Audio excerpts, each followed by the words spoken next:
নেতাজি সুভাষচন্দ্র বসুর জন্মদিনকে পরাক্রম দিবস হিসেবেও পালন করা হয় এই দেশে।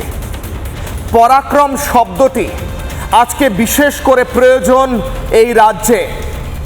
এ রাজ্যে বিরোধী কণ্ঠস্বর যে বা যারা রাজনৈতিক নেতা হতে পারেন, সাধারণ মানুষ হতে পারেন, সাংবাদিক হতে পারেন, সোশ্যাল ওয়ার্কার হতে পারেন, যারাই বিরোধিতা করেন শাসকের, তাদের এই মুহূর্তে একটাই কথা বলা উচিত, প্রবল পরাক্রমে লড়ছেন তারা।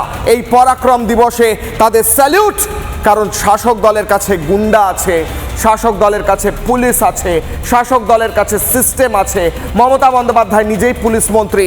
ওন্দার মতো ঘটনায় যখন অভিযোগ উঠে আসে যে বিজেপি নেতার পরিবারকে বলা হচ্ছে যে বল তোরা নিজেরাই তোদের বাড়িতে আগুন ধরিয়ে দিয়েছিস, পুলিশ যখন এই কথা বলে তখন মনে পড়ে যায় সেই বাম আমলের সন্ত্রাসের কথা, যেখানে পুলিশ এবং হারমাত দিয়ে বাড়ি পুড়িয়ে জ্বালিয়ে তারপর কিভাবে অ্যাট্রসিটি, ত্রাস সৃষ্টি করা হতো।